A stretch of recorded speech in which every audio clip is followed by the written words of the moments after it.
Capítulo 8. La adquisición del pantano. Enormes formas negras se movían por el vaporoso pantano. Parecían tejedores, con esos largos abdómenes arrastrándose por la superficie y esas patas como varillas tanteando pacientemente la turba. Pero las sombras no eran insectos, sino gabarras cargadas hasta las regalas con bestias murmurantes. Largas pértigas se hundían rítmicamente, tocaban el fondo, impulsaban las naves lentamente y salían goteando. Centenares de esas gabarras se entretejían con los islotes pelados, descendiendo por canales infestados de cocodrilos hacia la gran isla central. Paje se encontraba en la proa de la primera embarcación, la nave capitana. La gabarra estaba cargada de piedra tallada para la nueva colonia, ni ganado ni esclavos, que habrían muerto al tocarlos. Temerosos de su capitana, los 5 remeros se mantenían lejos de ella. Aún recordaban lo que le había pasado al sexto. Paje escudriñó la niebla con los ojos entrecerrados. Era tan espesa y blanca como la leche y se arremolinaba por los calmosos canales. Al frente había aguas abiertas y, más allá, apareció la planicie de un promontorio lleno de hierba. Lo señaló con el dedo, la negra manga de seda cortando una adusta silueta entre la bruma. Allí. Pronunció la palabra sin inmutarse, pero era indudable que se trataba de una orden. Los remeros respondieron impulsando, cambiando de rumbo, empujando. La gabarra giró lentamente y se dirigió a la orilla. Paje conocía esta tierra. La había visto en los vapores del sueño del primero.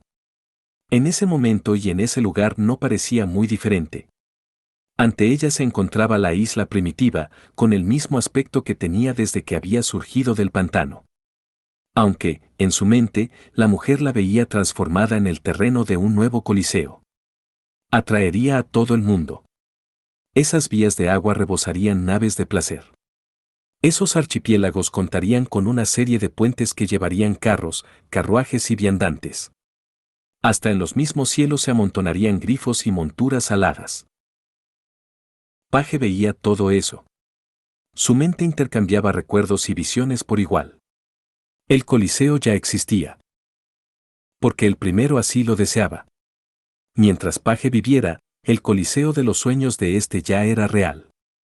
A medida que la gabarra se acercaba a la orilla, un velo de niebla se levantó y mostró, a la altura de la isla, un pequeño poblado protegido por una empalizada. Esto no formaba parte del sueño. La tierra tenía que ser virgen, esperando ser explotada. Paje contempló la empalizada de ramas entretejidas, las bajas chozas que había más allá, los tejados de tepe, las hogueras humeantes y las figuritas en las rudas torres de vigía. Suspiró. El poblado no existía.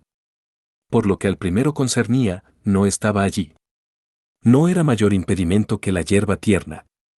La gabarra tocó tierra. A popa, los hombres se apoyaron en las pértigas. A proa, echaron el ancla. Y sacaron la pasarela. Con los ojos fijos en el poblado, Paje bajó por la plancha. Pisó el esponjoso suelo, era barro cubierto de pasto. Al contacto con su pie, las hojas se ennegrecieron. Dejaría huellas quemadas por todo el camino colina arriba. No importaba. Muy pronto eso sería una playa de arena blanca en un lago de aguas cristalinas. El primero había enviado a todo un ejército de devoraces para agostar la turba y limpiar las aguas. Eso era trabajo para otro día. Aquel día le tocaba a Paje ser la devoraz. Mientras más gabarras llegaban a la orilla, la mujer subió decidida por el collado fangoso. Tras ella, la hierba se rizaba y se deshacía. Delante había largos troncos grises. Uno de ellos se movió, abriendo los ojos y mirándola con gravedad. Eran cocodrilos, una docena de ellos. No aminoró el paso. Con una serie de gruñidos, los reptiles se movieron. Hundiendo las garras en el barro, las bestias arrastraron su escamoso vientre por el herbazal. Casi todos ellos se sumergieron en el agua. Pero un saurio, más largo y delgado que los demás, no cedió terreno. Se irguió sobre las ambas patas y estiró una cabeza llena de dientes agoreros. Se encontraba directamente en el camino de Paje, entre la Gabarra y el poblado. Paje siguió caminando. El cocodrilo dio un paso atrás e hizo chasquear las enormes fauces. Paje siguió caminando, como si fuera a pasar por encima de la boca del animal. El reptil se vio obligado a abrirla más. Paje le pisó la mandíbula inferior y apoyó la rodilla en el paladar del animal. La bestia mordió, 4 dientes hincándose en la pierna de la mujer, justo por encima de la rodilla. La carne se desprendió y cayó al suelo, pero no fue la carne de Paje. El paladar del reptil se había podrido hasta los huesos. Las encías se ennegrecieron y disolvieron y los dientes se le cayeron de las cavidades. El cocodrilo intentó morder otra vez, pero ya no tenía músculos en la mandíbula. Se retorció de agonía. El culebreo de la putrefacción ascendió por la cabeza de la criatura y le consumió los órganos vitales. Paje le dio una patada con la pierna que tenía libre, quebrándole las mandíbulas. Liberó la otra pierna y se sacó los dientes del muslo. Eran tan quebradizos como el yeso. Los tiró a un lado y subió por el convulso lomo de la criatura. La oscuridad se extendió en ondas desde los pies de la mujer, y la poca vida que quedaba en el cuerpo del animal se perdió en la nada con un estertor.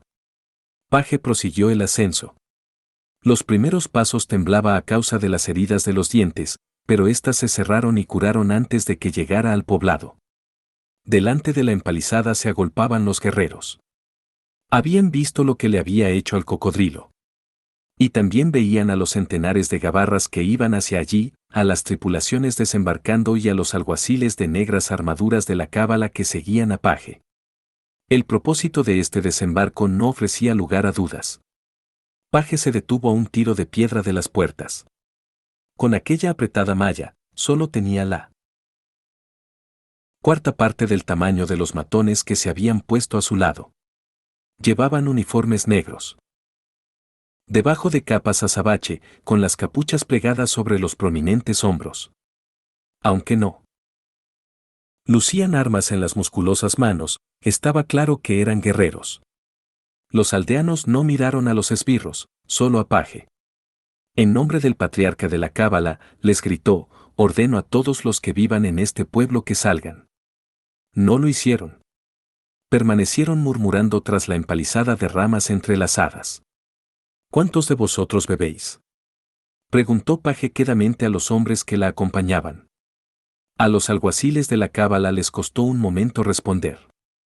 Uno de ellos se llevó la mano a la boca y carraspeó: nunca cuando estamos de servicio, señora. ¿Cuántos de vosotros tenéis un frasco?, insistió. Y no me mintáis, añadió. Todos, señora. Es parte del equipo habitual. Los tenemos para poder examinar lo que llevan los barriles confiscados.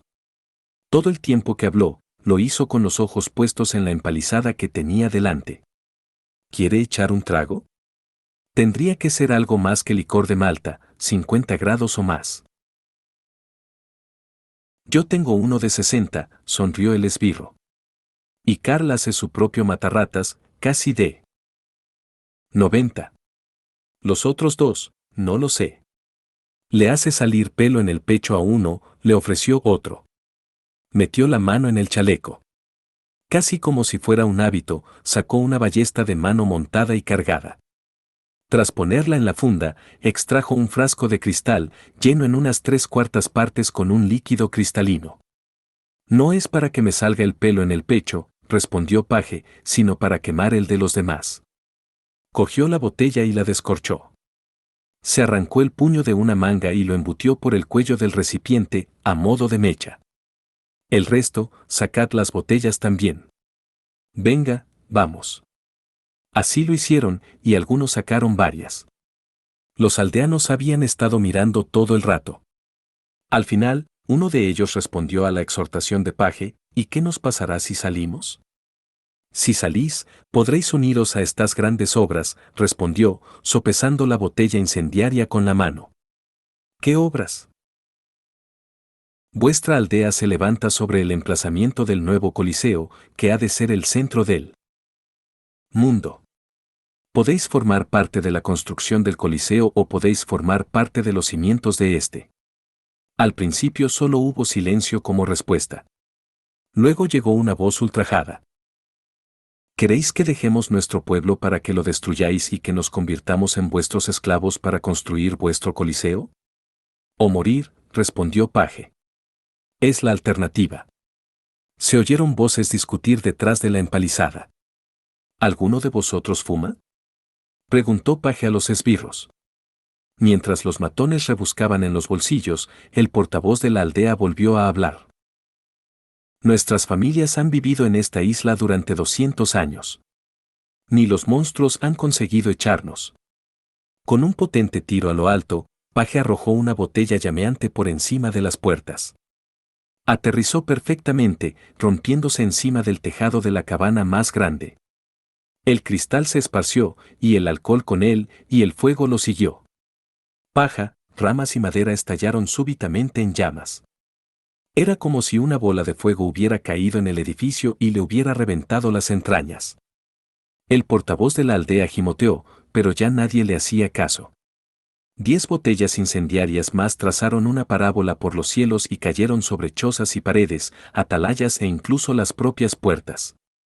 Todo estalló en llamas. La madera seca se entregó, ansiosa, al olvido. El fuego ardió hasta ponerse blanco y sin soltar apenas humo. El calor desprendió gases del pantano que avivaron la deflagración, volviendo azules las llamas. En un momento, el poblado era un horno. Nadie podría sobrevivir a ese infierno. Las puertas en combustión se abrieron, y unas figuras salieron corriendo por ellas.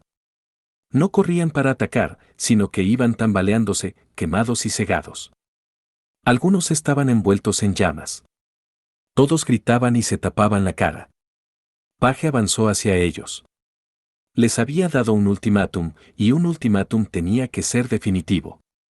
Con los brazos abiertos, se cogió a un joven que avanzaba a trompicones. Este se hizo pedazos en el abrazo. Cerca, una anciana se debatía por apagarse el vestido en llamas. Paje la envolvió en sus brazos mortíferos, apagándole el alma. El siguiente hombre quemaba demasiado para abrazarlo. Paje se limitó a tirarlo al suelo. Mientras éste rodaba para apagar las llamas, se deshizo a causa del pie que lo pisaba.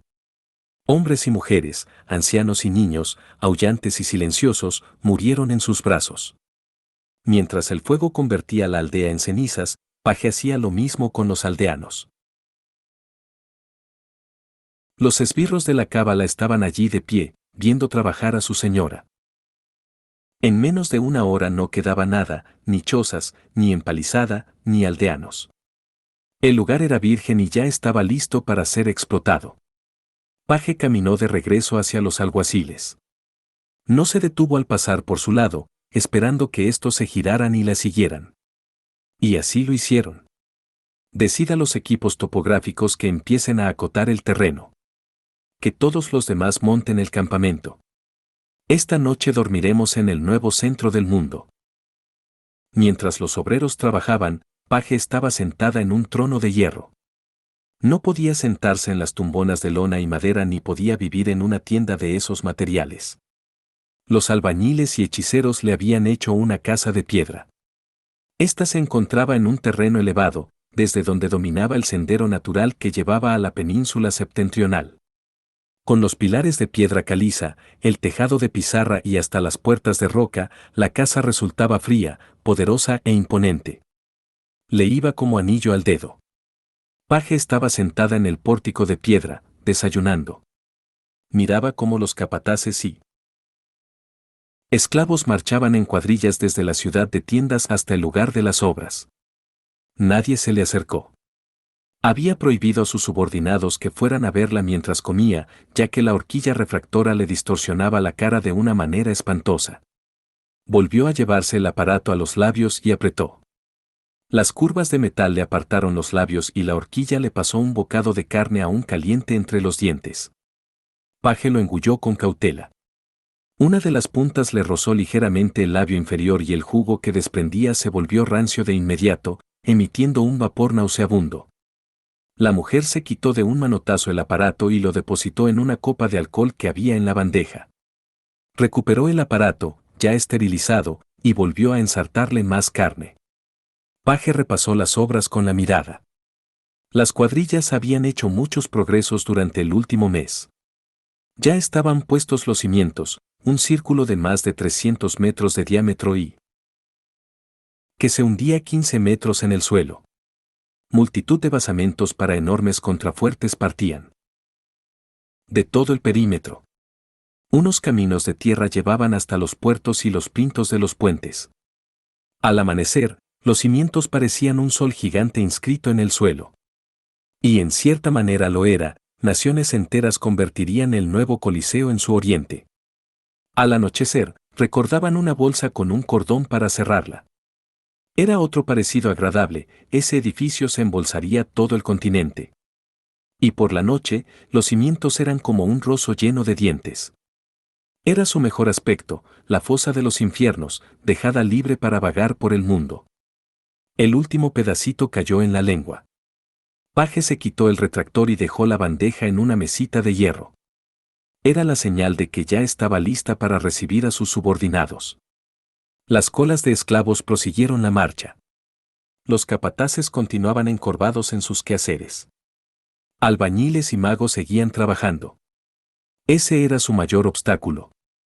Los oficiales rara vez le informaban en persona y nunca le consultaban.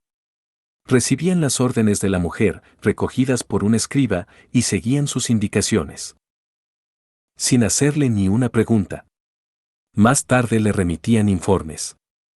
Cuando se daba una vuelta por las obras, hasta el último obrero se postraba ante ella. Paje veía el trabajo, ardiente y temeroso. Cada cuadrilla superaba con creces los objetivos diarios, pero nunca aparecían imprevistos que obstaculizaran sus progresos. Nadie quería informar de problemas o incumplimientos a Paje. Eso se iba a acabar ese mismo día. Había hecho llamar al jefe de capataces y le dejaría claro que debía informarle en persona cada mañana. Y este ya llegaba tarde. Era una ofensa muy grave. La ira de Paje era famosa por no conocer límites. Mejor que Gert estuviera muerto o pronto lo estaría. Paje se encontraba de pie, con los ojos entrecerrados de cólera. Echó un vistazo a los obreros, unos marchaban cansinos a trabajar, otros se retiraban, sudorosos y más cansinos aún. Picapedreros enanos, carpinteros humanos, porteadores centauros, estibadores tritones, capataces liches. No. Gert no estaba entre ellos. Tampoco estaba entre los simios esclavos ni entre los rinocerontes descornados. Paje salió del pórtico. Se había terminado el periodo de gracia. Si hubiera estado entre la multitud, le habría perdonado la vida, pero ahora, aunque se lo encontrara de camino hacia allí, era hombre muerto. Bajó la colina a grandes pasos. Los obreros de la cola de ciervos parecieron notar que se acercaba y todos retrocedieron un poco. Todos excepto una anciana que llevaba una mula. La mujer no era una esclava, a diferencia de muchos otros. Era uno de los pocos ciudadanos libres que habían respondido al llamamiento del primero y se había empleado para trabajar en el Coliseo. Aunque encorvada y de rostro ajado, la arriera tenía un brillo de inteligencia en los ojos. Contempló sin temor a Paje. Solo cuando ella se acercó se dio cuenta de que no era tan pequeña, sino que el mulo era monstruosamente grande. El animal tenía el tamaño de un caballo, aunque conservaba toda la correosa resistencia de su propia especie.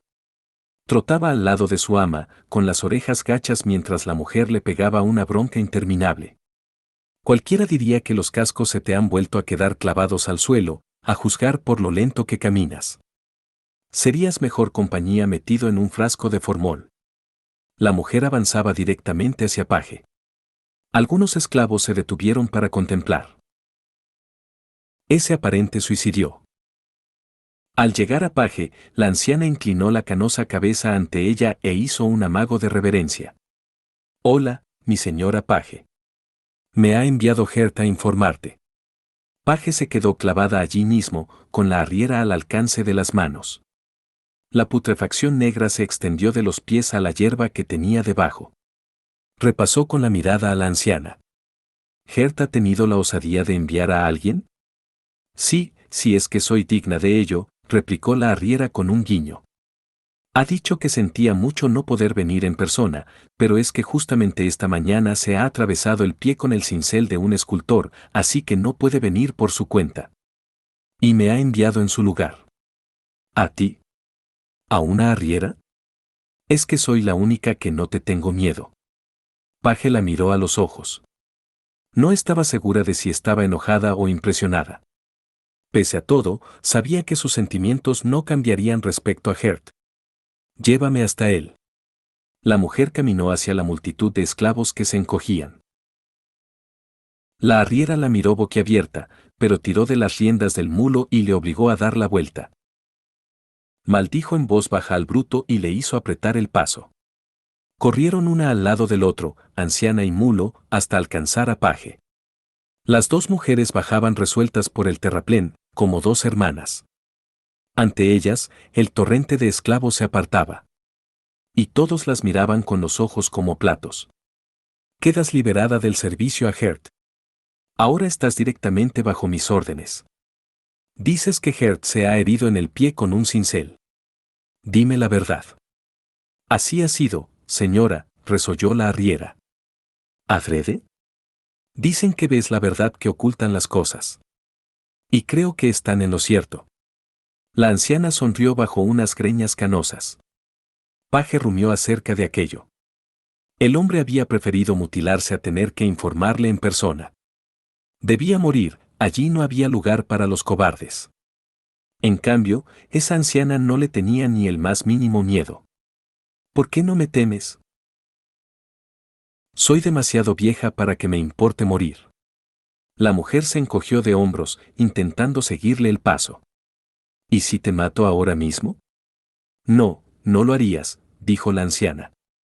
Pareció notar que la ira añoraba en los ojos de Paje. Entiéndeme, no es que no puedas hacerlo, es que no lo harías.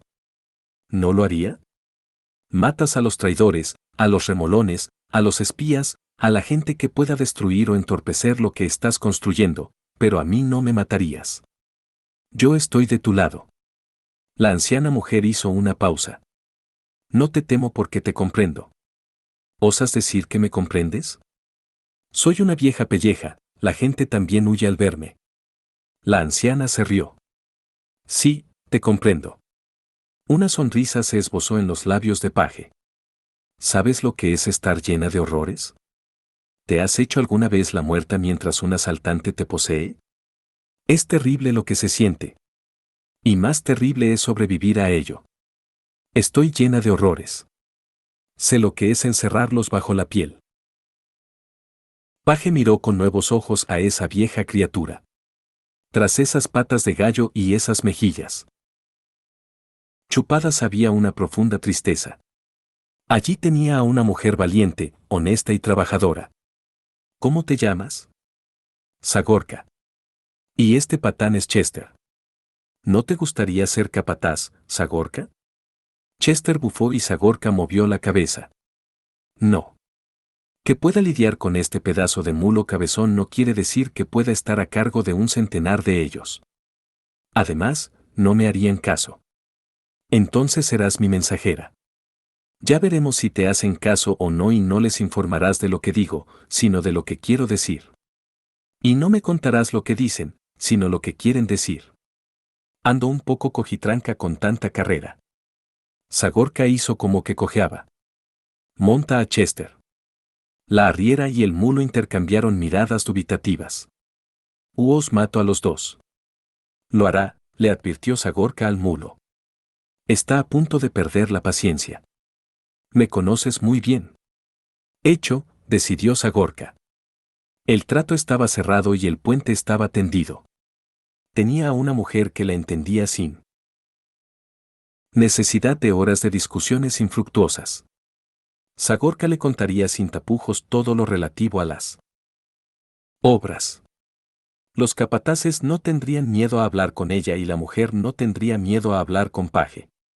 Con este nuevo oído y boca entre los capataces, Paje se enteraría de todo. Bajaron juntas por los campos de piedra labrada. A J.I., los picapedreros tallaban la piedra con martillos y cinceles. El constante tintineo del acero y la piedra aminoró hasta detenerse. Enanos y humanos levantaron la cabeza y contemplaron a las dos mujeres. Estas no les prestaron atención y se dirigieron resueltas hacia el capataz. Gert estaba apoltronado en una tumbona en un extremo del campo. Tenía un pie vendado con gasas blancas y apoyado en un leño. La sangre fresca manchaba la parte superior e inferior del vendaje. Cuando se dio cuenta de la presencia de su superiora, Gert abrió la boca con incredulidad y se puso de pie como pudo. ¿Se lo atravesó con el cincel?, preguntó Paje tranquilamente. De un lado a otro, afirmó Zagorka. Paje apretó los labios. Llegó donde estaba levantado el hombre e hizo caso omiso de la gran reverencia que éste le dedicaba. Te he mandado llamar.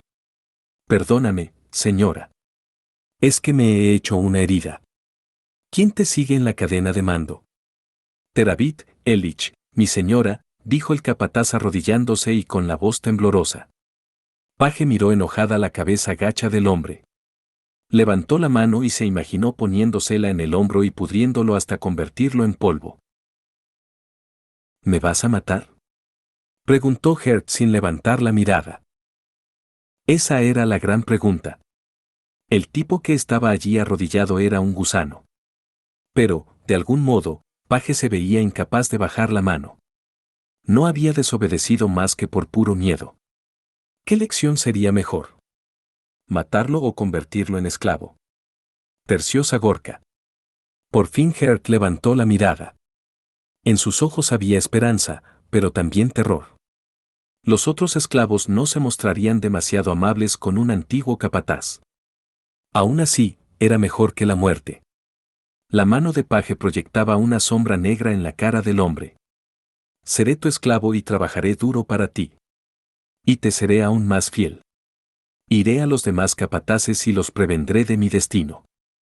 Piensa que, si desobedecen, intervino Zagorka, ella los matará y a ti también. Solo vivirás mientras sirvas como lección viviente. Paje no podría haberlo expresado mejor. Se te conmuta la sentencia de muerte, pero no se te perdona, añadió esta. Primero avisa a Terabit, para que no cometa tus errores, dijo Zagorka. Luego, díselo a los demás y preséntate en los cercados de esclavos. Sí, se lo diré. No volverá a suceder. Gert inclinó la cabeza, agradecido. Creo que nos vamos a entender, dijo Paje, mirando a su nueva portavoz.